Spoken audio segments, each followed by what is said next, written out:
ഞാൻ വന്നിരിക്കുന്നത് വളരെ യൂസ്ഫുൾ ആയിട്ടുള്ള ടിപ്സായിട്ടാണ് വന്നിരിക്കുന്നത്. പഴത്തിൻ്റെ ടിപ്സ്, മാങ്ങയുടെ ടിപ്സ്, ചേന, അതുപോലെ കൊതുകിനെ ഓടിക്കാനുള്ള ടിപ്സ്, അങ്ങനെ എല്ലാവർക്കും യൂസ്ഫുൾ ആയിട്ടുള്ള ടിപ്സായിട്ടാണ് വന്നിരിക്കുന്നത്. എല്ലാവർക്കും welcome back to tasty curry. ഈ ചാനൽ ഇതുവരെ സബ്സ്ക്രൈബ് ചെയ്തിട്ടില്ലെങ്കിൽ ആദ്യമായിട്ട് കാണുന്നവരെ വീഡിയോ കണ്ടിട്ടൊന്ന് സബ്സ്ക്രൈബ് ചെയ്യുമ്പോൾ ഓൾ എന്ന ബെല്ലൈക്കൺ എനേബിൾ ചെയ്തൊക്കെ ഓർമ്മിക്കുന്നു. എങ്കിൽ മാത്രമേ ഞാൻ പിന്നീട് ഇടുന്ന വീഡിയോയുടെ നോട്ടിഫിക്കേഷൻ അപ്പോൾ തന്നെ കിട്ടുകയും വാച്ച് ചെയ്യാനും പറ്റുകയുള്ളൂ. അപ്പോൾ ആദ്യത്തെ ടിപ്സ് നിന്ന് പഴത്തിൻ്റെ ടിപ്സാണ്. നമ്മൾ വീക്കിലി പർച്ചേസ് ചെയ്യുന്ന സാധനങ്ങൾ പർച്ചേസ് ചെയ്യുന്നതായിരിക്കും. അപ്പോൾ നമ്മൾ ഒരാഴ്ചത്തേക്കുള്ള പഴം മേടിക്കുമ്പോൾ അത് അങ്ങനെ ഇരിക്കുമ്പോൾ 2 ദിവസം കഴിയുമ്പോഴത്തേക്കും അത് പെട്ടെന്ന് കറുത്തു പോകും. അപ്പോൾ അങ്ങനെ കറക്കാതിരിക്കാൻ വേണ്ടിയിട്ട് നമ്മൾ ചെയ്യാവുന്ന ഒരു നല്ലൊരു ടിപ്സാണ്. ഞാനിവിടെ കാരണം ചെയ്യുന്നതാണ്. ഈ സമ്മർ സമയത്താകുമ്പോൾ നമ്മൾ മേടിച്ച് 2 ദിവസം കഴിയുമ്പോഴത്തേക്കും അത് പെട്ടെന്ന് കറക്കും, അത് പഴുത്തും പോകും. അതുകൊണ്ട് അങ്ങനെ പഴുത്തു പോകുന്നതും കറക്കാതിരിക്കാനായിട്ടുള്ള പറ്റിയ അടിപൊളി ടിപ്സാണ്. മേടിച്ചോണ്ട് വന്ന ആ കവറ് തന്നെ ഇതുപോലെ കാണിക്കുന്ന പോലെ ചെയ്യുക. അത് ഊരിയിട്ട് ആ പഴത്തിൻ്റെ പടലയിലോ ഒന്ന് ചുറ്റിയിട്ട് ഒന്നിയിൽ ആ പ്ലാസ്റ്റിക് കവർ കൊണ്ട് തന്നെ ഒന്ന് കെട്ടിവെക്കുക, അല്ലെങ്കിൽ ഇതുപോലെ റബ്ബർ ബാൻഡ് ഇട്ട് ടൈറ്റ് ചെയ്ത് വെക്കാവുന്നതാണ്. അപ്പോൾ അങ്ങനെ വെക്കുകയാണെങ്കിൽ നമുക്ക് ഒരാഴ്ച കൂടുതൽ ആ പഴം അതേപോലെ തന്നെ നിൽക്കും, കറക്കത്തില്ല, അധികം പഴുത്ത് പോകത്തുമില്ല. ആ മധുരത്തിനും ടേസ്റ്റും ഒന്നും ഒട്ടും വ്യത്യാസം ഉണ്ടാവില്ല. നമുക്ക് നന്നായിട്ടത് സൂക്ഷിക്കാൻ പറ്റുന്നതാണ്. അപ്പോൾ ഈ ടിപ്സ് ഏത് പഴമാണെങ്കിലും നമുക്ക് ഇതുപോലെ ചെയ്യാവുന്നതാണ്.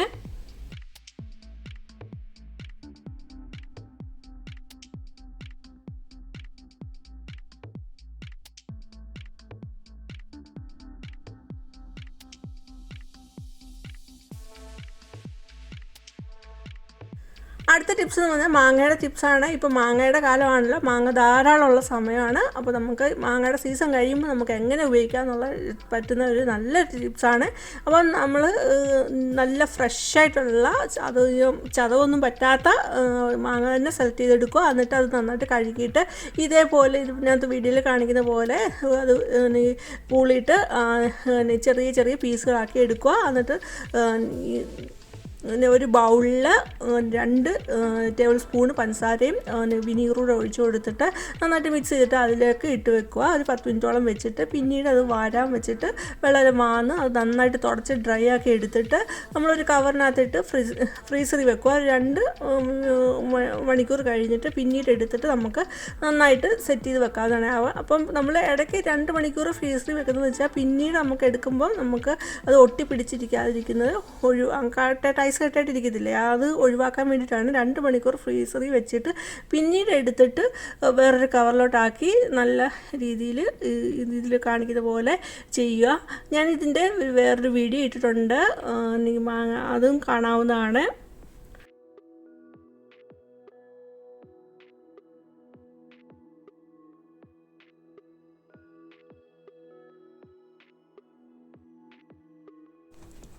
അടുത്ത ടിപ്സ് എന്ന് പറഞ്ഞാൽ ചേനയുടെ ടിപ്സാണ്. നമ്മൾ ചേന മുറിച്ചിട്ട് പിന്നെ അത് ബാക്കി വെക്കുമ്പോൾ അത് പിന്നീട് പെട്ടെന്ന് അത് അഴുക്കായി പോകാറുണ്ട്, കറുത്ത് പോകാറുണ്ട്, അതുപോലെ അത് ഹാർഡായി പോകാറുണ്ട്. അങ്ങനെ വരുമ്പോൾ ഇവിടുത്തെ കാലാവസ്ഥയ്ക്ക് ഞാൻ കണ്ടിട്ടുള്ളത് അങ്ങനെയാണ്. അപ്പോൾ അങ്ങനെ വരുമ്പോൾ നമുക്ക് കടയിൽ നിന്ന് മേടിക്കുക തന്നെ ഒരു ക്ലിങ് റാപ്പ് കൊണ്ട് പൊതിഞ്ഞിട്ടായിരിക്കും ഇരിക്കുന്നത്. അതുപോലുള്ള ക്ലിങ് റാപ്പിൽ നമുക്ക് ഇത് പൊതിഞ്ഞ് വെക്കാവുന്നതാണ്. മുറിച്ചിട്ട് ബാക്കിയുള്ളത് പൊതിഞ്ഞ് വെക്കാവുന്നതാണ്.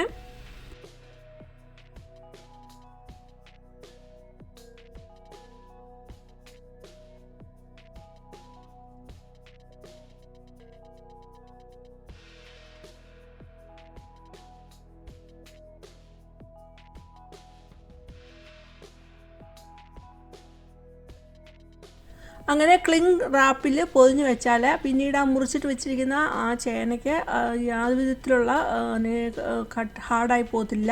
അതുപോലെ കറുത്തിട്ട് ഇത് മുറിച്ച ഭാഗം പെട്ടെന്ന് കറക്കുന്നതായിട്ട് കാണാം, പൂപ്പിൽ വരുന്നതായിട്ട് കാണാം. അപ്പോൾ അതൊക്കെ ഒഴിവാക്കി കിട്ടും. വളരെ നല്ലൊരു ടിപ്സാണ്. അതുപോലെ നമ്മൾ ജസ്റ്റ് വെറുതെ ഒരു കവറിനകത്തിട്ടിട്ട് കെട്ടി വെക്കുകയാണെങ്കിൽ അത് നമ്മുടെ ആ ചേന ചീഞ്ഞ് പോകത്തേ ഉള്ളൂ.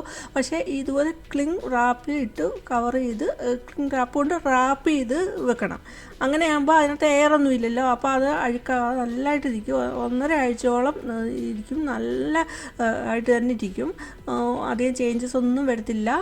അങ്ങനെയാണ് ഞാൻ ഇവിടെ ഉപയോഗിക്കുന്നത്.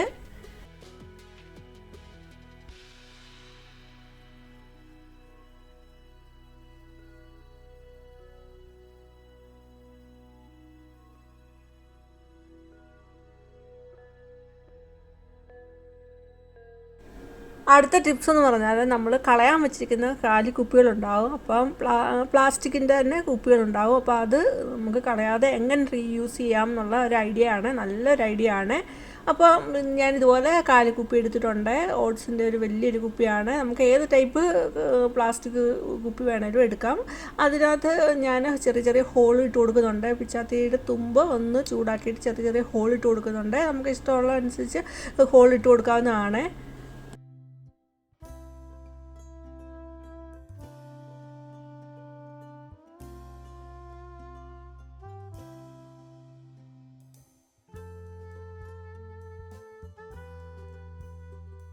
അങ്ങനെ ചെറിയ ചെറിയ ഹോളുകൾ ഇട്ടെടുത്തിട്ടുണ്ട്. ഇനി അതിലെന്താ ചെയ്യുന്നതെന്ന് കണ്ടോ. നമുക്ക് സ്പൂണൊക്കെ ഉണ്ടാകും, തവി ഉണ്ടാകും. അപ്പോൾ നമുക്ക് ആ ഹോളിൽ കൂടെ നമുക്ക് ഈ സ്പൂണ് ഇട്ട് കൊടുക്കാവുന്നതാണ്. അപ്പോൾ നല്ല ഒരു ബ്യൂട്ടിഫുള്ളായിട്ടുള്ള ഒരു സ്റ്റാൻഡായി.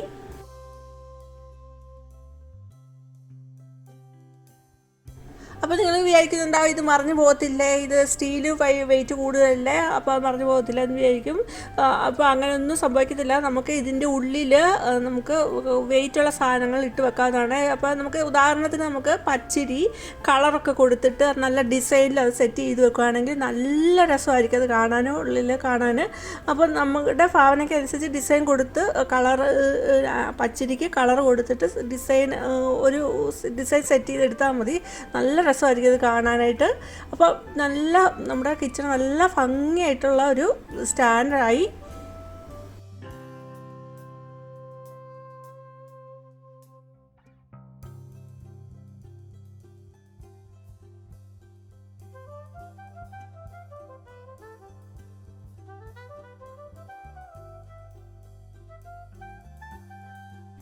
അടുത്ത ടിപ്സ് എന്ന് പറഞ്ഞാൽ നാട്ടിലിപ്പോൾ മഴക്കാലം വരുന്നു. അപ്പം ഹൗസ് ഫ്ലൈയും കൊതുകിൻ്റെയൊക്കെ ശല്യം കൂടുതൽ വരും. അപ്പോൾ അതിന് പറ്റിയ അടിപൊളി ഒരു നാച്ചുറൽ റെമഡിയാണ്.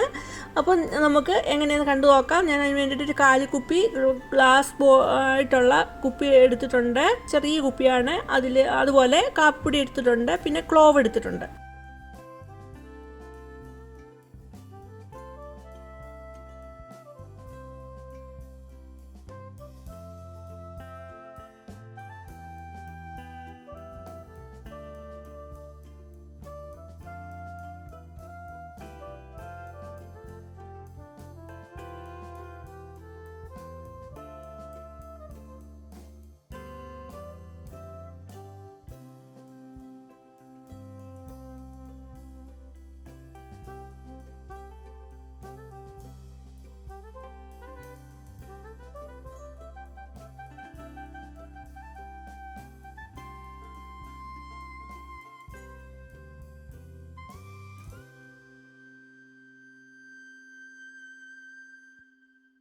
അത് ഞാൻ എടുത്ത മെഴുകുതിരി ഒത്തിരി പഴക്കമുള്ള മെഴുകുതിരിയായിരുന്നു. അതുകൊണ്ട് അത് പൊട്ടിപ്പോയി. ഞാൻ ഒന്ന് തിരിച്ചെടുത്തപ്പോഴത്തേനും അത് പൊട്ടിപ്പോയി.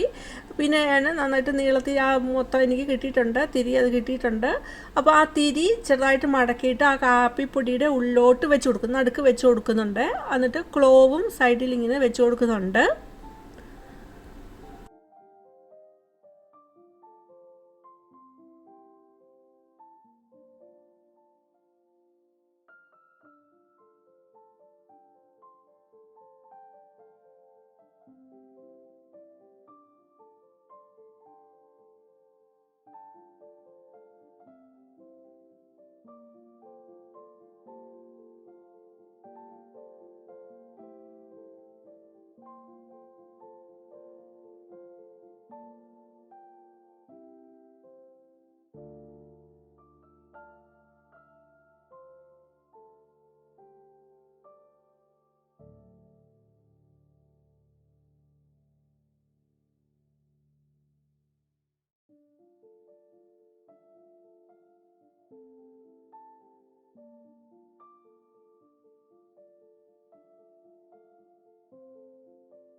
അപ്പോഴും നമ്മൾ ആ തിരി കാപ്പിപ്പൊടിയുടെ ഉള്ളിൽ വെച്ച് കൊടുത്തു. അതുപോലെ ഗ്രാമ്പു ആണെങ്കിലും ചുറ്റിനും വെച്ച് കൊടുത്തിട്ടുണ്ട്. എന്നിട്ട് ആ തിരിയാണേൽ ഒന്ന് കത്തിച്ച് കൊടുക്കുന്നുണ്ട്, വേറൊരു മെഴുകുതിരി ഉപയോഗിച്ച് കത്തിച്ച് കൊടുക്കുന്നുണ്ട്.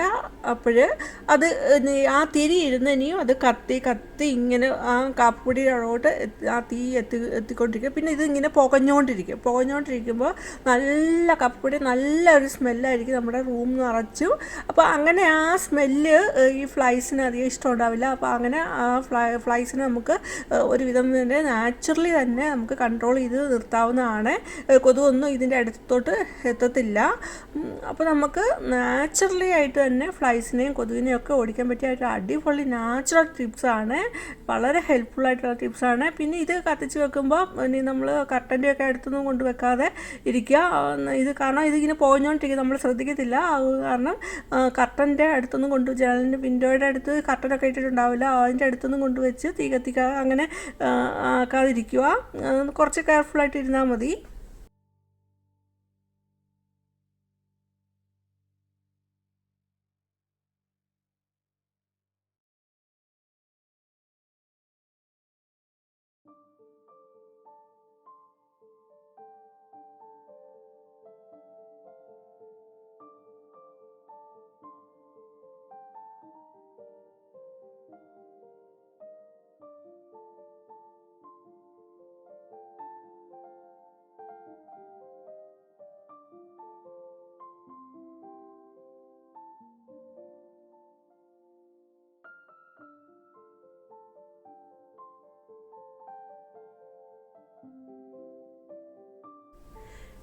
ഈ ടിപ്സുകളെല്ലാം വളരെ യൂസ്ഫുൾ ആയെന്ന് കരുതുന്നു. അതുപോലെ ഈ ടിപ്സ് എല്ലാം നിങ്ങൾക്ക് ഇഷ്ടമായെന്ന് കരുതുന്നു. ഇഷ്ടമായെങ്കിൽ ലൈക്ക് ചെയ്യുക, അതുപോലെ ഫാമിലിക്ക് ഫ്രണ്ട്സ് ഒന്ന് ഷെയർ ചെയ്ത് കൊടുക്കുക. അതുപോലെ ആദ്യമായിട്ട് കാണുന്ന ഒരു വീഡിയോ കണ്ടിട്ടൊന്ന് സബ്സ്ക്രൈബ് ചെയ്യുക. സബ്സ്ക്രൈബ് ചെയ്യുമ്പോൾ ഓൾ എന്ന ബെല്ലൈക്കൺ എനേബിൾ ചെയ്ത് വെക്കുക. എങ്കിൽ മാത്രം ഞാൻ പിന്നീട്ടിരുന്ന ഇതുപോലുള്ള വീഡിയോ കാണാൻ അപ്പോൾ വീഡിയോയുടെ നോട്ടിഫിക്കേഷൻ അപ്പോൾ തന്നെ കിട്ടുകയും അപ്പോൾ തന്നെ വാച്ച് ചെയ്യാനും പറ്റുകയുള്ളൂ.